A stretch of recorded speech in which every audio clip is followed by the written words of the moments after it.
here in the studio. Good morning, both.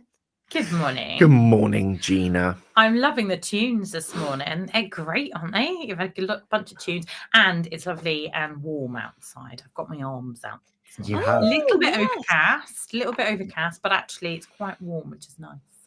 We don't mind that at all. If you haven't got your arms out though, Father Neil, I've noticed. No, I haven't. I've got the long sleeve shirt. I kept the tattoos covered on the basis that it might scandalise the members of the Pure West family online. If I was they're not scandalous at all. In fact, the main one on my arm that you can see is a direct reference to this Sunday's psalm, because it's a bit of Psalm 23, which we've got coming up this Sunday. So why I thought that might be scandalous, I'm not quite sure. I love that. People who you don't expect to have tattoos. Gina, there's a few of them in the fold here, isn't there? I don't know. You haven't got one yet, have you, Tom? I don't have one, no. No, we'll have to get you one on. Can I get you one of those big face tattoos? The Mike Tyson. Yeah. Yeah. I've only got one. You've got one. Have you not seen it? Oh yes, no, I have seen it. It's beautiful. It's gorgeous. Yeah. But it's only the one. Only got the one. Just the one. 4. I'm working on my second one. Oh. I want to get a lion on my arm. A lion? Like the answer for the pub quiz? Was that the inspiration? No, it was the Lion of Judah. As in Jesus. As opposed to Mustafa or Scar or whatever his name was. Yeah. Oh, yeah. You don't want that one. No. Anna's also asking, have you got your toes out today because it's sunny? If you haven't got your arms out, your toes out. I've got my toes are out and my nails are trimmed. I noticed his nails looking quite trim. Yes, excellent. they After are. last week's confession, where we found out that we had an overgrown toe which drew blood playing football on the beach. Yes. And we did not forgive. We did not forgive. I think this morning is going to be a shoe-in for forgiveness, because I think every single person in the studio and most of the people out there have done this. Oh, really? Yes. So I think this is going to be a bit of a shoe-in. When you say things like that, because then I go, well, I haven't done that. Why haven't I done that? Yeah. We'll Right find out. Should we a little boogie? Let's boogie. Let's do this. Oh, hang on. Hang on. Oh, gosh. Buttons this morning. Uncle Climax. And here we go. These are my confessions. These are my confessions. These are my confessions. Father Neil, the floor is yours. Bless me, listeners, for I have sent a message so catastrophically misread, I may have emotionally sided with someone's ex without meaning to. Whoa. Say that again. Bless me, listeners, for I have sent a message so catastrophically misread, I may have emotionally sided with someone's ex without meaning to. It all started on a Tuesday morning. I was half dressed, wholly tired, and holding a cup of tea like it was my last lifeline. My friend Amy had just poured her heart out in our WhatsApp chat. Big message, lots of dramatic pauses, full Shakespearean energy. She'd finally dumped Gary from Carmarthen. Yes, that Gary, the one who brought chicken nuggets to the vegan barbecue. So I go to reply with something supportive, and I type in, "You're brave. Proud of you." Put the phone down. Hit send without checking, like a fool. A confident fool. I then dropped my phone in my bag, went and jumped in the shower. Oh, no. Came out, grabbed a piece of fruit for breakfast afterwards, hopped in the car, drove to work, straight into a sales meeting. 3 hours later, I check my phone for the first time, and it begins with the first reply. Wow. I didn't expect that from you. I look back at the previous message. Instead of "you're brave, proud of you," "you're a brat, loud of you." You're that what? Loud of you. Cue panic. I tried to backpedal, voice notes, multiple emojis. I even sent a meme of a raccoon holding up a "I'm sorry" sign. I said it was autocorrect. I said I was sleepy. I said I might have temporarily been possessed by the spirit of my angry cat Marmalade. Did it help? No. because by the time I'd seen the message, she'd screenshotted it and shared it around our group chat, Oh no! Oh no! where all the others spent the rest of the morning immediately theorizing that I'd always secretly had something for Gary from Carmarthen and probably was secretly supporting him. Oh no! Follow up that evening, and I received an invite to Gary's quiz night. And it feels like I've defected to the other side. Oh. So yes, my confession is this. I didn't mean to betray a friend. I meant to send comfort. Instead, I sent chaos. I meant brave, but I became the villain. All thanks to autocorrect, the petty imp of the digital world.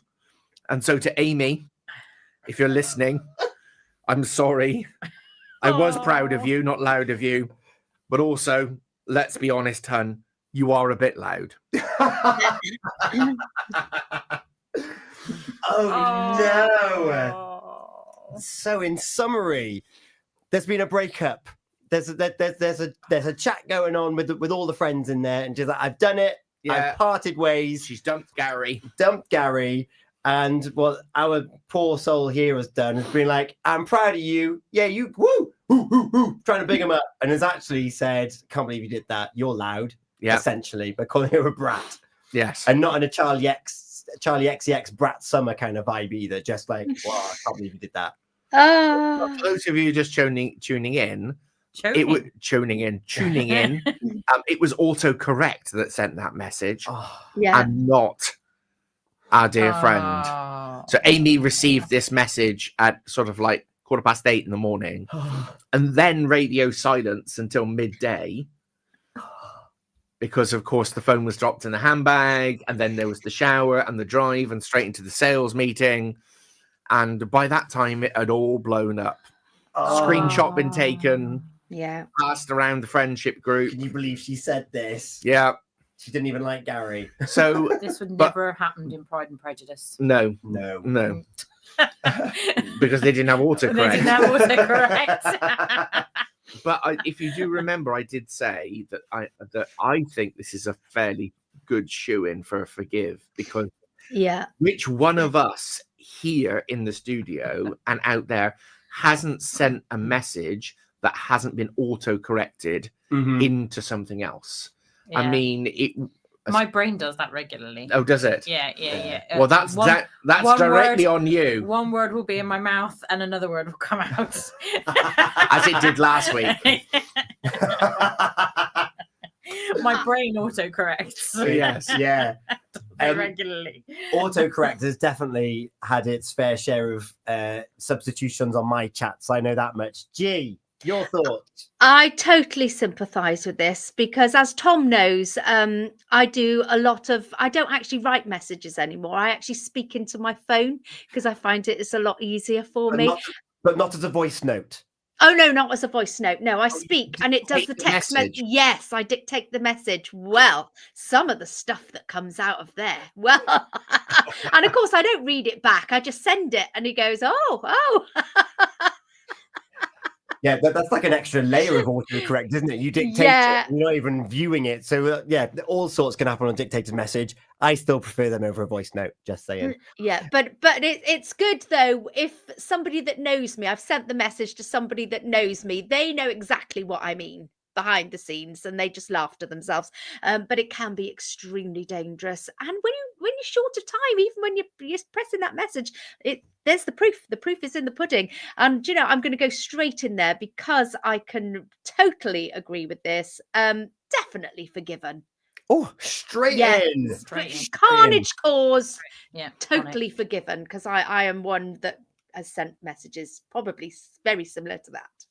The thing is, though, there are almost two types of, because you do get those times when, and I do exactly the same as you, Gina. If I'm walking somewhere, instead of sort of like walking with my head down in my phone and walking into lampposts and tripping over little old ladies and stuff, I will hold my phone up and I will dictate into the phone. Yeah. And there are some times when I've sent gobbledygook to somebody else. There are times when they can infer a meaning. But unfortunately, what happened here was autocorrect replaced the sympathetic message with an equally valid message that was not sympathetic. No. Okay. So it was the worst case of, Yes. of AI sort of like trying to intervene and make life Yeah. easier. And of course, Amy, she'd probably just broken up with Gary that night. She sent a message to her posse, her girls, the next morning, looking for sympathy. And, that's what And she the gets. very first message that comes in is, You brat. "You brat, you're so loud." Reverend Sophie. I'm curious as to how it managed to get to you, brat. You're so loud. Because she said you're brave. Okay, Yes. you're brave. Yeah. Brave. You're So- brave. I'm so proud. Right. Okay. To you brat, you're so loud. But who programs the AI? I mean, where did the algorithms go with these things? I mean, it just seems a little crazy to me. Anyway, yeah. I mean, I don't know how many times. So when you're angry, particularly, you will. I don't know how many times I'll sit there and I'll write a message, but maybe this is a personality thing. And then I will delete the message because it will be too much, and I'll go back and I'll stop, and then I'll go back when I've calmed down again. Getting the message out helps me to, but I think if I'm being brutally honest, I think you do need to check your messages beforehand. So I'm quietly feeling like, you know, there is a bit of an onus on the person to have checked. There's a responsibility to check the message before you send.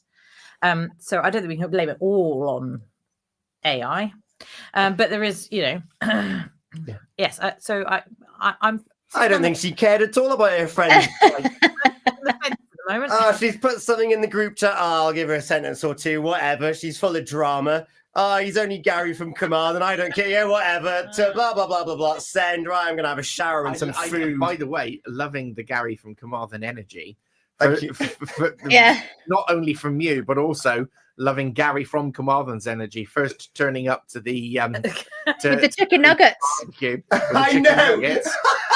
And secondly, but the same day that he finds out that one of his exes, who he's broken up with the night before, friendship group, is inviting her to join his love quiz that. Yeah, team. that's a bit dodgy, isn't it? Gary from Carmarthen believes in the law of momentum. Yes. Thank you. Next. Yeah. Moving on. Swipe right. Can I have your mate's number, please?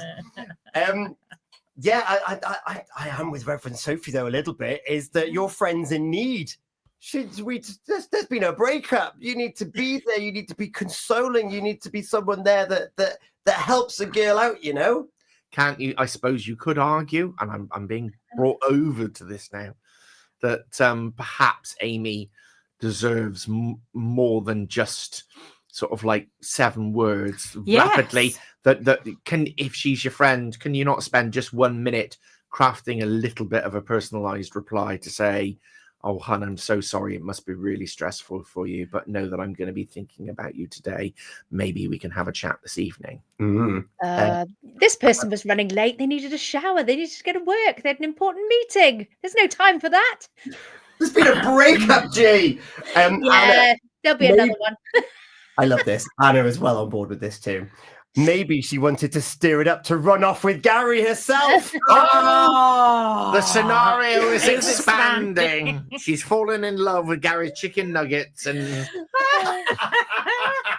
I don't think I want to go anywhere near his chicken nuggets if, No. if they're in if they've got chicken in them and not vegan chicken nuggets. I know. Yeah. Who turns up to that barbecue? G, who you turns still up to that standing barbecue? firm on your Yeah, forgiven, because I've done it so many times myself. It's a time shortage, and you're just quickly wanting to reply because you feel you need to reply. But it is I'm with it. that brings up an interesting point, G, because I was at a meeting recently when my boss, and this is a revelation to me, and Sophie will know who my Which direct boss? line manager, Not the boss. no, Okay. my Yeah. direct line manager was talking about responding to messages and said, if one is professional, one needs to respond to a text message within 72 hours and an email within 5 days. And I thought, oh, because I know that there are some people that I work with and are friends with where if I haven't responded to the text message within An hour, well, sometimes 20 minutes. yeah, then Yeah. you'll get a second one. Yeah. And if somebody will send me an email in the morning, and then I'll get another email in the afternoon because I haven't heard from you. Yeah. And so I'm kind of got some sympathy with Gina because there is a pressure now that we respond immediately.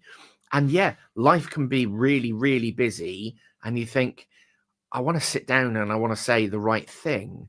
So, but you feel you've got to just dash off a reply. Otherwise, the response from the group may be, well, I noticed that X has been silent about this for the last 3 hours.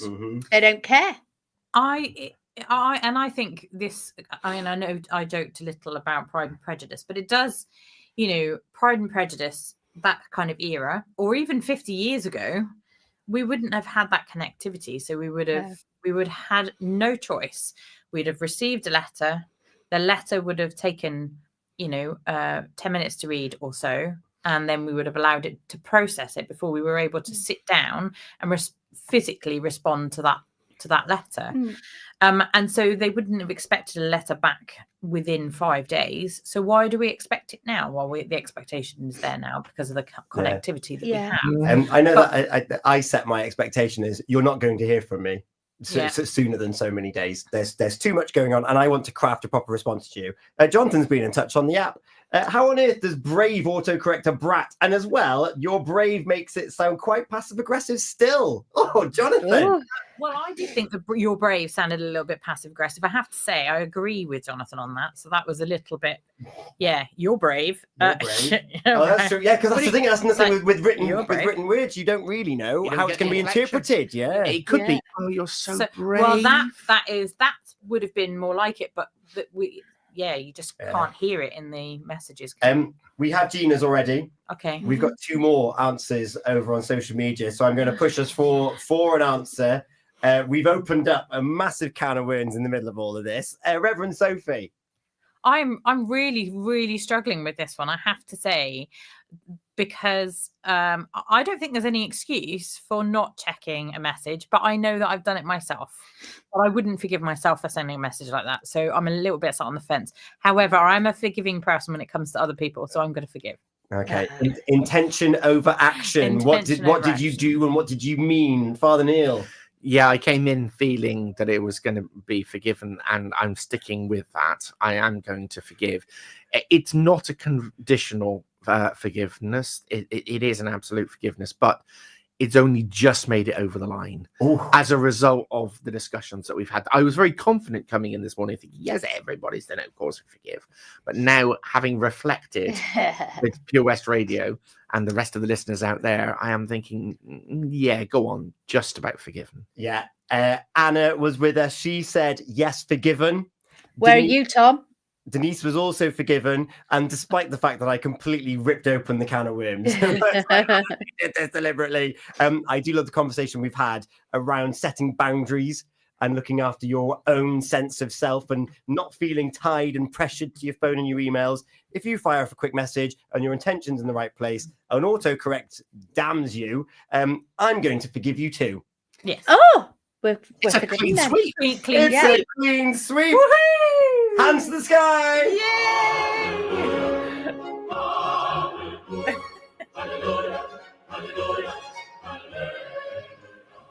Oh, we do love a Lovely. confession on a Thursday, nice after the dun of last week. Yes. Confessions again next week, alive and kicking this Sunday. You've already mentioned it's already emblazoned on your arm. Yes, that's right. Psalm 23 is emblazoned on my forearm. But this Sunday, we're actually going to be looking at the Acts reading. And we're going to be looking at, funnily enough, Reverend Sophie was talking about this a little bit earlier in the week in a meeting that we were in. Quite often people change names in the Bible. They take different names. And we've got Tabitha, who becomes Dorcas, which I think, given the what Reverend Sophie is dressed in today, I think Dorcas is a very good name that perhaps she should turn into. I've already complimented Reverend Sophie on our outfit today. Have you? So everything is fine. Okay. It's because I've got my relaxed clerical wear on rather than my my formal clerical wear. Are they shallots? Do I mean shallots? You mean no Shallots. onions. Shallots and onions. Careful with that message now. You're either your onions or your trousers. I wear my onions this morning. Yes. Well, no, they're not really because culottes are quite wide legs. So Right, they're about okay. this. So no, these are Dungarees. just cropped dungarees. Cropped dungaroos. Mm, I love it. dungarees. Okay, so it's like I'm not a kangaroo. well, in that it's a Be brown. very careful. It's a brown Live place. and Kicking is on Sunday morning at 8 o'clock. We've got your Well WhatsApps saved, on the Beth. way, and we're going to look at the traffic with Link Taxis. Father Neil, you came in with this confession, as you do every week. Thank you so much for to those that talk to Father Neil still. Yeah, thank you. Keep talking to him. Yeah. Yeah, He needs all the help he can get. but you've got the next song for us too. I have, yeah. I was thinking about what was going to happen, and actually the tone of that text message. So I thought, what about a little bit of sorry, not sorry? It's on the way next. Thank you so much for joining us, and thank you for listening and getting involved, and well, ultimately bestowing forgiveness today on your breakfast show at Folly Farm. It's coming up to 8:30. The Breakfast Show with